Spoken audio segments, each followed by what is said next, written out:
Salam sejahtera buat kita semuanya. Perkenalkan, nama saya Bangunan Naibaho, SPD, CGP Angkatan 10. Saya bertugas di SDN 006 Seibeduk, Batam. Tugas modul 1.1.A6 tentang demonstrasi konseptual pemikiran Ki Hajar Dewantara. Komik digital ini berjudul Bu Guru Penasaran. Selamat menyaksikan. Selamat pagi Bu Mira. Selamat pagi Pak Hari. Kelihatannya Bu Mira lagi bingung nih. Iya nih Pak, tadi aku lewat di depan kelas Bu Ana. Gimana sih cara ngajarnya? Memangnya kenapa Bu Mira? Saya tadi melihat Bu Ana tidak menghukum siswa yang terlambat. Loh, kok bisa? Iya Pak, Bu Ana hanya menasehatinya saja.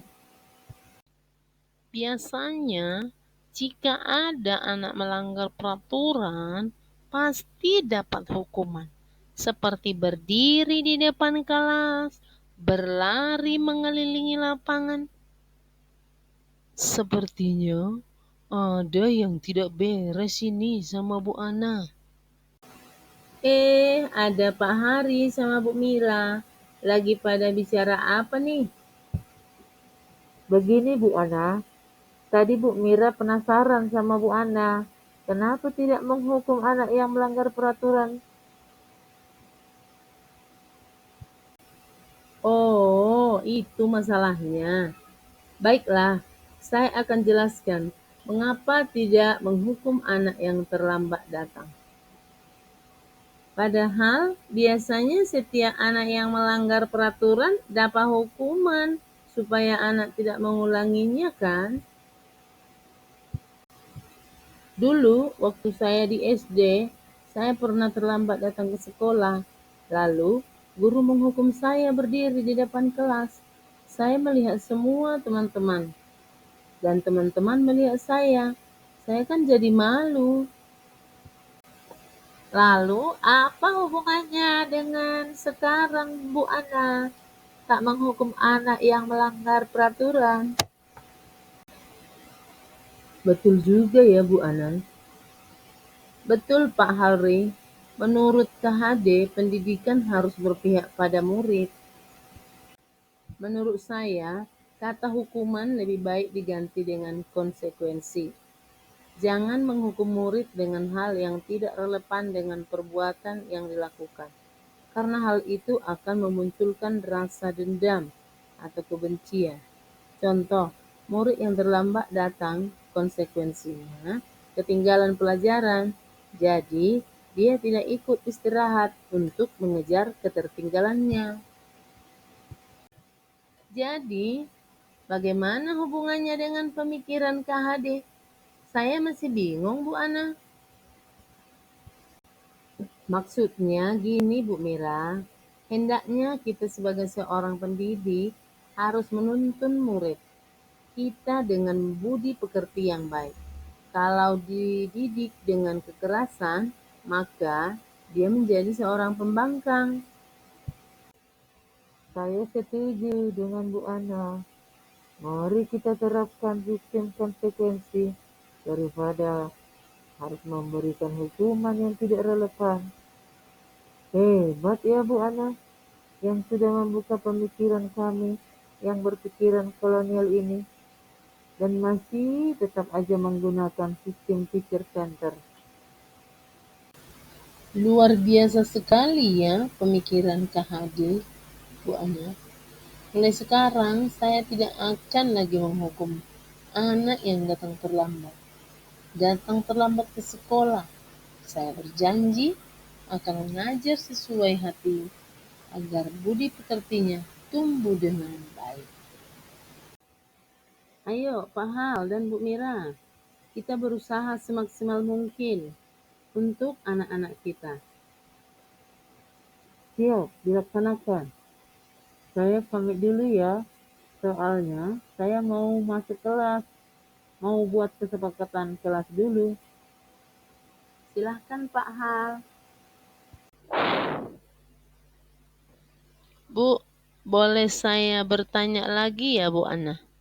Silahkan Bu Mira, apa yang bisa saya bantu? Kenapa Ibu mengelompokkan anak dengan aneh? Anak yang tak suka berbicara dengan anak yang suka mengomong. Dan anak yang suka mita digabung dengan anak yang suka membaca. Oh, itu maksud Ibu. Begini Bu Mira, biar saya jelaskan ya. Setiap murid itu memiliki sifat yang berbeda-beda. Tidak mungkin mendapat perlakuan yang sama. Maka, saya kelompokkan dengan gaya belajar mereka masing-masing. Menurut KHD, sebagai pendidik harus mendidik sesuai dengan kodrat alam dan kodrat zaman. Kodrat alam berkaitan dengan sifat, sedangkan kodrat zaman berkaitan dengan isi dan irama. Kalau caranya seperti itu, apakah tidak pusing mengajarnya berbeda-beda? Kalau aku sih pusing, Bu Ana.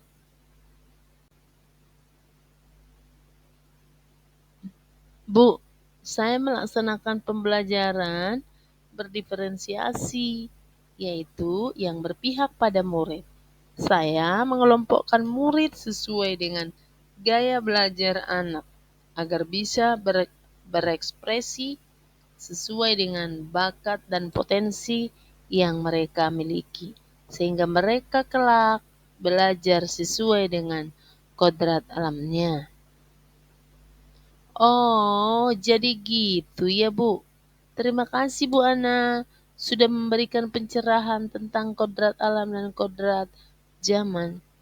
Oh iya, apakah ada tantangan itu dalam penerapan pemikiran Ki Hajar Dewantara?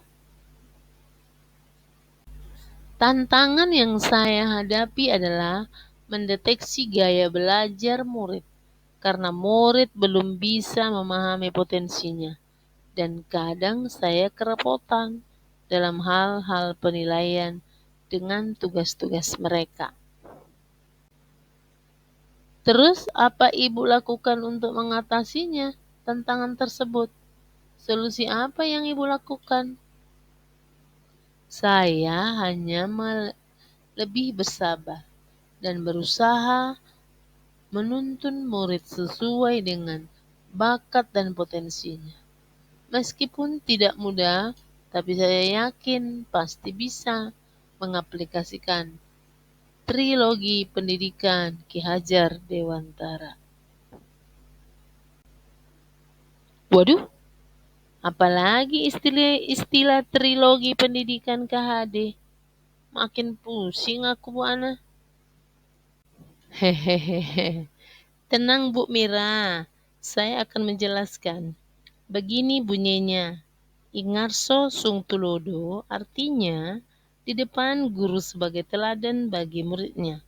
Ing madya bangun karsa artinya di tengah pendidik sebagai pemberi semangat atau ide-ide.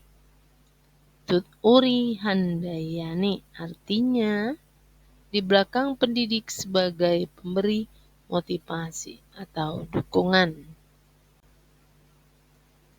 Ya ampun, terima kasih Bu Ana sudah menjelaskan dan sudah membuka wawasan saya sebagai seorang pendidik.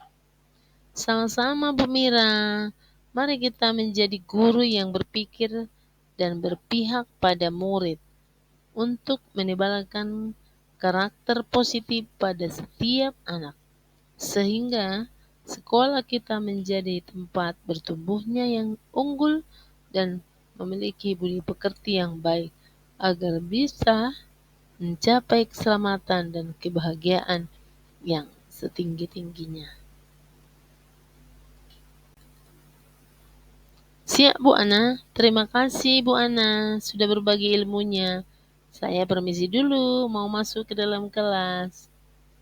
Wah, Ibu Mira hebat, langsung mau mempraktekkan ilmu yang barusan didapat di dalam kelas. Semoga berhasil, tetap semangat.